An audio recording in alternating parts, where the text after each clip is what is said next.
अहम तरीन मौक़िफ़ आपको दें। अमेरिका चंद हजार फौजी लेकर ईरान में दाखिल होने का इरादा रखता है। अली लारेजानी की जानिब से कहा गया, आप ईरान आए, हमारे बहादुर फर्जंद आपका इंतजार कर रहे हैं। हमारे जांबाज अमेरिकी हुकाम को कैदी और निशाना बनाने के लिए तैयार हैं। अली लारेजानी ने ऐसा कहा है। ईरानी सरजमीन ऐसे लोगों के लिए नहीं है जो तबाही मचाना चाहते हैं। तो आपको अपडेट कर रहे हैं, अली लारेजानी की जानिब से कहा जा रहा है कि अमेरिका चंद हजार फौजी लेकर ईरान में दाखिल होने का इरादा रखता है। सदर ट्रंप का प्लान ए नाकाम हो गया। अमरीकी ज़मीनी हमले का सामना करने के लिए तैयार हैं। ईरानी वज़ीर ख़ारजा अब्बास इराक़ची का दो टोक ऐलान। कहा, इसराइल पहले का मतलब ये है कि अमरीका आखिर में है। उन्होंने वाज़ेह किया कि ईरान ने जंग बंदी का मुतालिबा नहीं किया, किसी भी किस्म के मुज़ाकरात को मुस्तरद करते हैं। गुज़िश्ता हफ्ते से स्टीव विटकॉफ या जैरेड कश्नर से कोई राबता नहीं हुआ। अमरीकी टारपेडो से निशाना बनने वाला बहरी जहाज़ भारतीय मेहमान था। अमरीका ने जहाज़ को बगैर किसी वार्निंग के निशाना बनाया।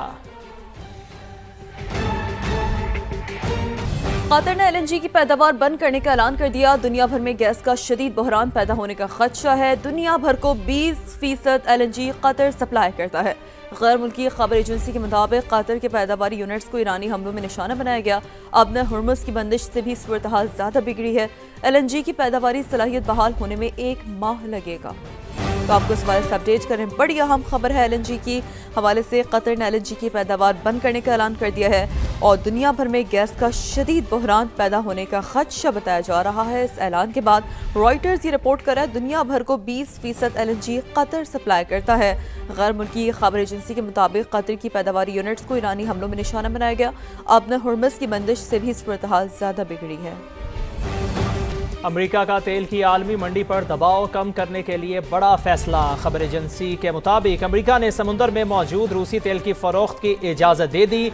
ये छूट सिर्फ 30 दिन के लिए दी गई है। अहम खबर जिससे आपको आगाह कर रहे हैं, खबर एजेंसी रॉयटर्स के मुताबिक अमेरिका का तेल की आलमी मंडी पर दबाव कम करने के लिए बड़ा फैसला। अमेरिका ने समुद्र में मौजूद रूसी तेल की फरोख्त की इजाज़त दे दी।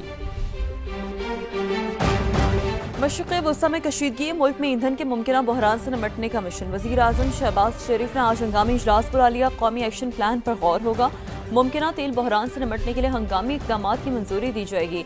पेट्रोलियम मसनूआत की कीमतों का हफ्तावार तयन एजेंडे में शामिल। ज़राए के मुताबिक पेट्रोल डीजल की ज़ख़ीरा अंदोज़ी और स्मगलिंग पर सख्त कार्रवाई होगी।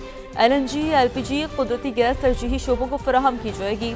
काबीना की इक़्तिसादी राब्ता कमेटी का अहम इजलास भी आज तलब। तालीमी इदारों में ऑनलाइन क्लासेस और वर्क फ्राम होम समेत मुतादिद तजावीज़ दी जाएंगी। कॉर्पोरेट सेक्टर समेत निजी इदारों में भी वर्क फ्राम होम से मुतालिक सिफारिशात तैयार की गई हैं। मशरिक़ वस्ता में कशीदा सूरत हाल के बाइस RLNG की सप्लाई मुतासिर। रमज़ान के लिए ऐलान करदा शेड्यूल पर नज़रसानी का फैसला कर लिया। सहर इफ्तार में सार्फिन को गैस की फराहमी यकीनी बनाई जाएगी। दीगर औकात में गैस लाइन पैक को मद्देनजर रख कर दी जाएगी। पुराना शेड्यूल बहाल करने का अभी कोई फैसला नहीं हुआ। रमज़ान में घरेलू सार्फिन को गैस की फराहमी अव्वलीन तरजीह। CNG, कमर्शियल इंडस्ट्रियल सार्फिन को गैस की सप्लाई मुतासिर होगी। वज़ीर आज़म मोहम्मद शहबाज शरीफ के मलेशियन वज़ीर आज़म और इंडोनेशिया के सदर से टेलीफोनिक राब्ते मशरिक़ वस्ता की कशीदा सूरत हाल पर तशवीश का इजहार किया गया। रहनुमाओं ने सफारती राब्ते जारी रखने पर इत्तफाक किया। वज़ीर आज़म शहबाज शरीफ ने कहा, ईरान पर इसराइली हमलों और खलीजी ममालिक के खिलाफ कार्रवाइयों पर शदीद तशवीश है।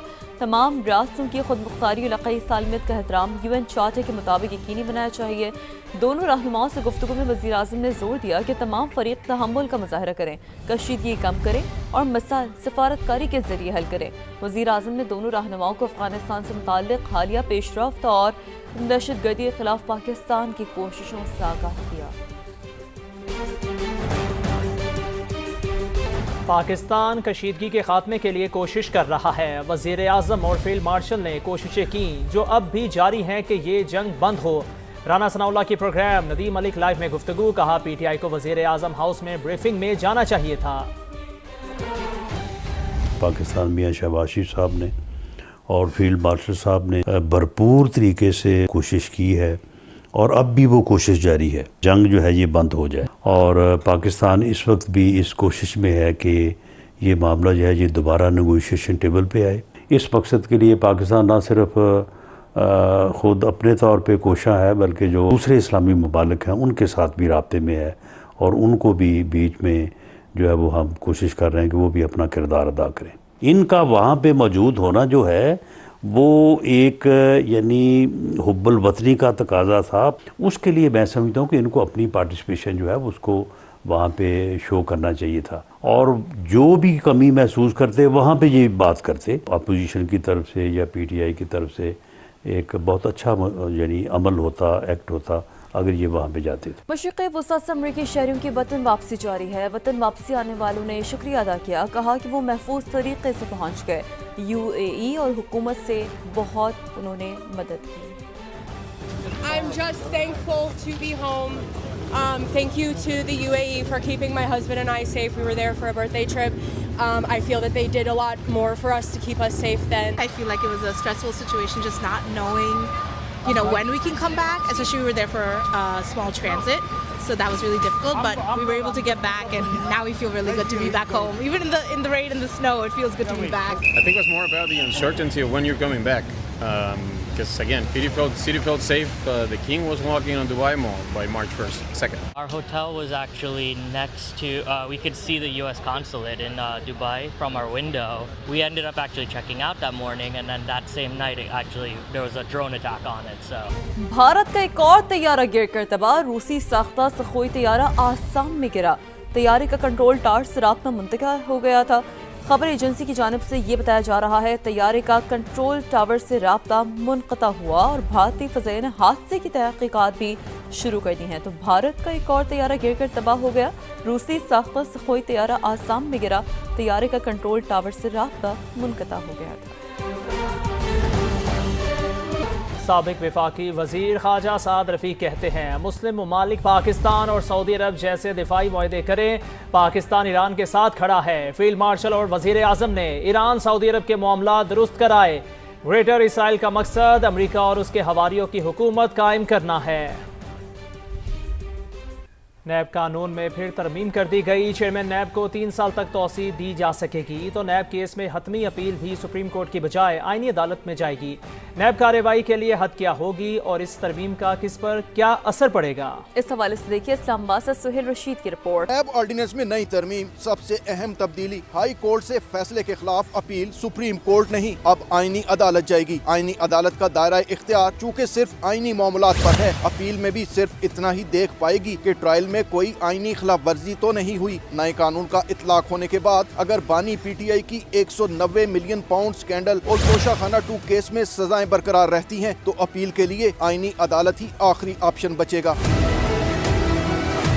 कानून में दूसरी अहम तब्दीली, चेयरमैन नैब की मुद्दत मुलाजमत को नाकाबिले तोसी से काबिले तोसी में तब्दील करना है। मौजूदा चेयरमैन नैब जिनकी मुद्दत मुलाजमत इख्तिताम के करीब थी, हुकूमत को उन्हें मजीद 3 साल तक ओहदे पर बरकरार रखने का इख्तियार मिल गया। कानून में नई तरमीम के बाद जमानत देने का इख्तियार अब ट्रायल कोर्ट के साथ हाई कोर्ट को भी दोबारा दे दिया गया।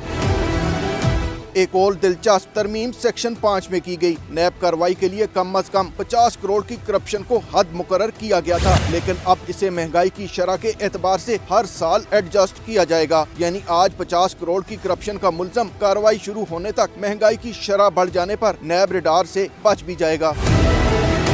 तरमीम में ताहम ये वाजे नहीं किया गया कि सुप्रीम कोर्ट से हतमी अपील सुनने का इख्तियार वापस लेने के बाद क्या जमानत केस में भी आखिरी अपील आईनी अदालत के पास जाएगी। स्कोप क्या होगा? क्या आईनी अदालत को फौजदारी मुकदमात पर मुकम्मल इख्तियार देने के लिए कोई नई आईनी तरमीम भी लाई जाएगी? सुहेल रशीद, समा, इस्लामाबाद।